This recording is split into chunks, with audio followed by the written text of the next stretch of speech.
In this video, we're going to be unboxing and reviewing the Vissles 84 mechanical keyboard and the self-developed VS2 linear switches, which are inside this bad boy right now. So here's what's in store. You're welcome to use the jump links in the description if you want to jump around a little bit. Not going to hurt my feelings. We'll unbox it. We'll see what it sounds like with the initial sound test. And then I actually want to pull apart the VS2 linear switches, self-developed, see what those look like inside. And then I want to conclude by comparing some budget mechanical keyboards right here at the same time to see what a better buy is, accessories, which sounds better, which feels better, and maybe some other things that I haven't planned for. So as I unbox this, I'll give you the keyboard details. Actually, before I do, this video is not sponsored by anybody, really, but I do want to disclose that Vissles sent me this keyboard for free, just to review. But all thoughts and opinions are totes my goats, my own. I will tell you the truth of what I feel, what it sounds like, and all this other stuff. But they did send this for me, send it to me for free. Okay, Vissles 84 cost around $100, depending on where you get it. I think they're actually gonna give me a link for like $5–10 off, which is pretty nice. Puts it around like $90. Right off the bat, I wanna share a few things that I like. Wireless, hot swappable, cheap. That's it, actually. Hot swappable meaning you can swap in other switches if you don't like the ones that come here. And it's wireless, pairs up with 5, not 3, 5 different devices. And that's what I like about it so far without having opened it. Now, here's what's in the box. Number one, a really nice wrist rest. You will not find a budget mechanical keyboard with all these features that I just mentioned, hot swappable, wireless, and accessories for this price range. I think this is gonna be the only one. It feels nice, it looks nice-ish. I like this really thick, hard bottom. And the top is fake leather, but what are you gonna do, right? Nice wrist rest there. It does pair with up to 5 devices, including macOS and Windows. And apparently they have included some additional keycaps for Mac and Windows. Looks like, yep, Macs are actually already on there. And here are some additional Windows keycaps, including some magnetic feet that we'll throw on the bottom in just a second. But there's the Windows, there's the alts that you want if you're on a Windows computer. Now, charging cable, USB-C 3, etc., etc. We'll put these feet on in a minute. Let's get back here. It comes with a nice little cloth. That's pretty cool, just to like, you know, keep it clean, wipe things off. Here is a user manual, which has a lot of stuff that I'm not gonna pay attention to, but if you wanna change the RGB modes, you wanna switch between the Bluetooth things, you come in here and you read about how to do it. Yada yada. I keep these, so I come back and look at them later, but I never actually read them when I, you know, open the keyboard. Is this it? No, it is not it. What else we got? Keycap puller, as always. Look at this. This is my favorite type of switch puller. There are some bad switch pullers on the market, but these I really like. The ones with the coating, don't give me the ones with the metal. Give me the ones with like this rubbery, nice coating so I can actually hold on to it with my big fat fingers. So we'll use that in a second to take out the VS2 switches. Let's take a look at the actual Vissles 84 after I figure out what this is. Come on, here we go. Okay, I have no idea what this is, but maybe I should read the instructions. All right, keyboard. First look. It is really heavy. It's heavier than I thought. It is very sturdy, it doesn't bend, it doesn't feel cheap. From what I understand, you can actually take off the side. Yep, you can. You pull off the little side panel right there, and it becomes, there's a word for this that I actually don't remember what it is, but it's basically where you can, you know, see this. The RGB will come out a lot more than if you put that side casing on there. I personally like the look with the sides on. It just gives it like a nice, I don't know, I just like that look better personally. But neither here nor there. It's up to you. I like that they give you the option. The RK84 from Royal Kludge also gives you that option. You just pop the side off. Yo, what's up? YouTube editor Pete here.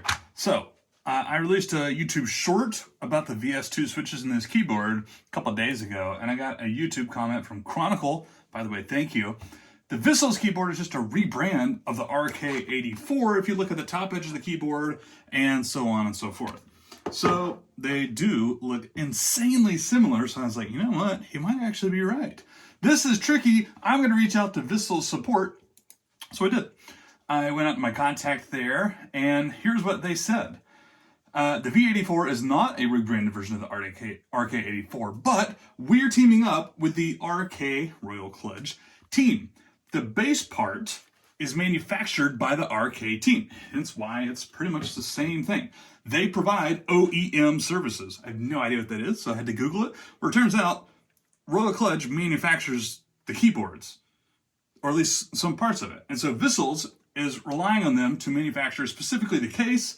They share the same mold, but we optimized the bass part. If you ever use the RK84, you'll realize we modded out the bass, there's less echo, and so on and so forth. So really quick, a few things. Number one, I like that they were super honest and said, yeah, RK is actually, they produce the molds for our cases.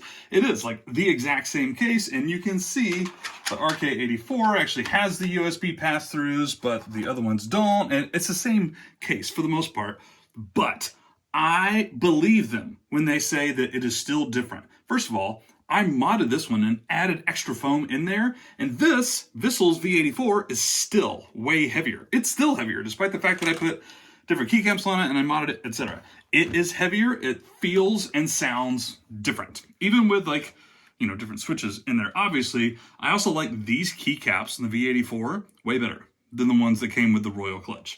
They're just more appealing. The design is better. And yes, the case definitely feels different. It feels heavier. I haven't actually opened it, to be really honest, but I can tell a big difference right out of the bat. Yes, it's the same mold, but no, it is not a rebrand of the RK84. So there we go. The more you know. Thanks, Chronicle. Okay, before I do anything else, I actually want to do just like a sound test. I've got my normal desk mat on this. I'm going to move my mic down a little bit closer the way I usually do all my other sound tests. And then we'll just see what it sounds like right here. Again, this is the VS2 self-developed linear switches inside.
I already have a bunch of thoughts about this keyboard, but before I share them with you, I actually want to dive into the VS2 linear switches. These are either a 52 gram actuation force or 56 gram or somewhere around there. I've actually seen it listed both ways, including on Vissles' website. So come on, Vissles. I don't know what you mean, man.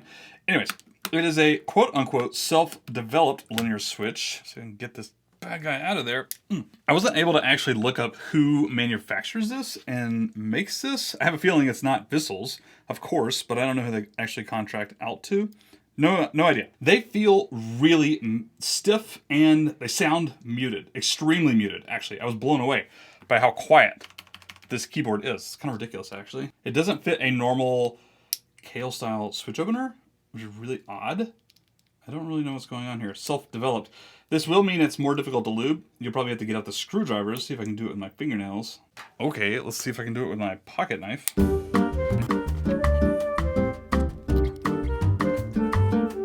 All right, so here's the thing. I've been tinkering with these for 5 minutes and I can't get them open. I can't get them open with the switch opener. I can't get them open with a pocket knife or a flathead screwdriver. So this is my first really big con for this keyboard. If you want to lube these, and I would probably say they benefit from lube right off the bat, it's going to be very difficult. I'm not saying it's impossible. I'm sure I could tinker around with it for another 10 minutes per switch. I might be able to, discover its secret. But you can't just use a standard switch opener, apparently. I don't know why. That said, if you don't actually feel like lubing these, I like the way they feel so far. I'm actually just going to stick this back in there because I can't get it open to show you what's inside. It's also worth noting, I think they offer OTEMU red, brown, and blue switches as well. So if you just want to grab those instead, I might do that. If you just want linears, just do the reds instead of these. Just for fun, let's pop on these feet. Just like magnetic, snaps onto the back. There we go, boom. Typing angle. I don't do that, so I will take them off. But I like that. You might lose them. Actually, that's a pretty strong magnet, I'm not gonna lie. So here's Pete's review in comparison to these other budget keyboards. There's a few things I like. First of all, it is really thick and heavy. I like that. It's hot swappable and wireless, which is a great budget, like $100 hot swappable wireless. That's fantastic. Now, the RK84, the Keychron K2, these are also like 75% keyboard sizes that are hot swappable and wireless.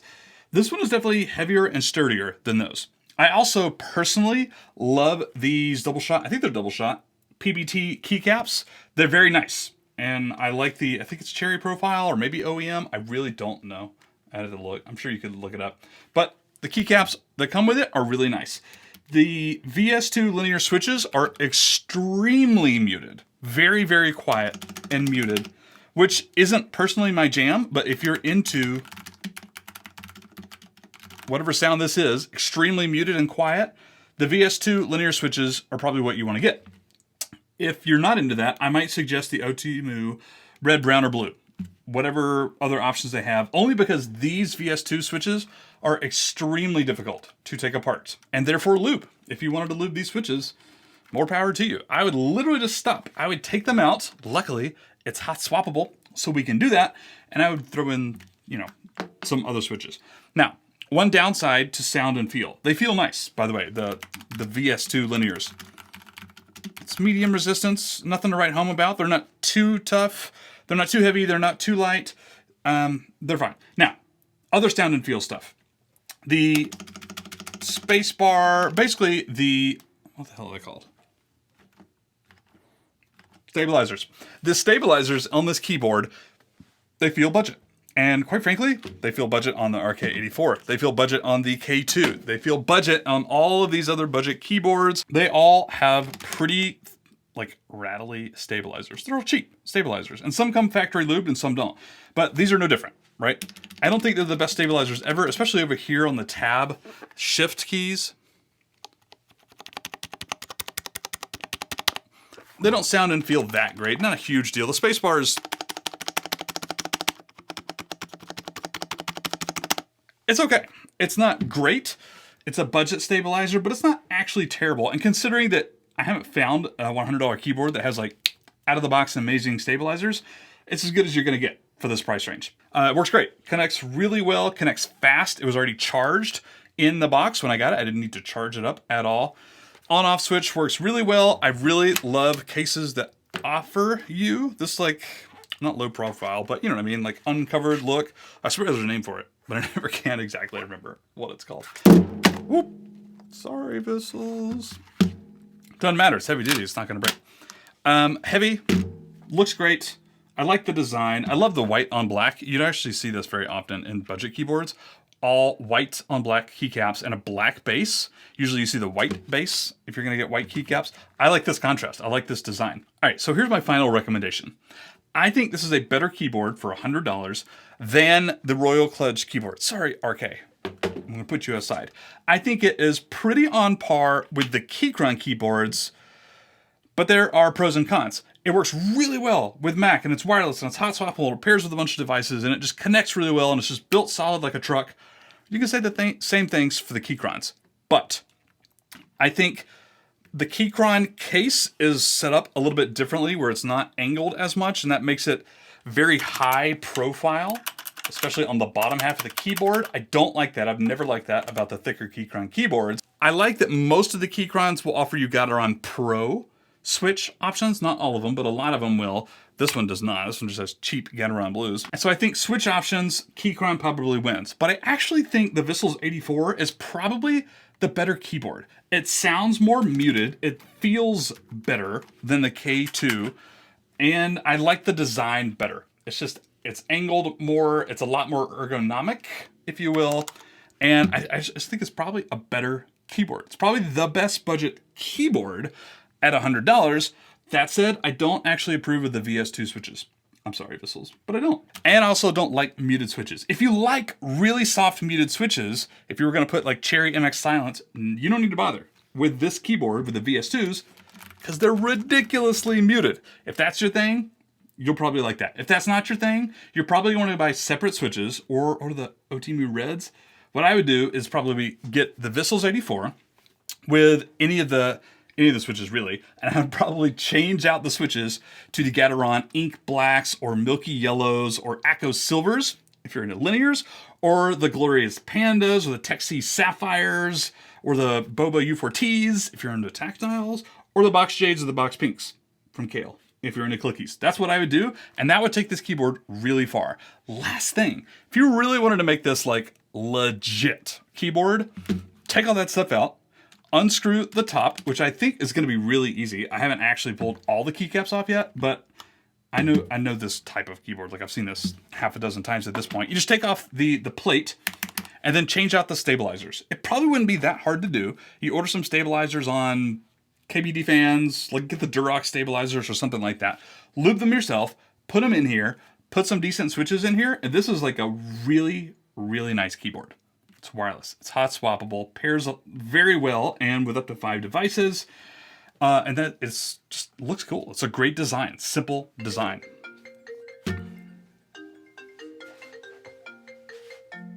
Oh, my phone, I need my phone. So that's all I got. KeebNews family here on YouTube. Let me know what you thought of the Vissles 84 in the comments. I'll provide some links down in the description below. I think they're going to give me like a $5 or $10 off coupon. I'll put that link in the description and let me know what you think in the comments. I love you guys. Vissles. Fires the Vissles! I don't know, I got nothing. Hope you have a lovely day. Adios.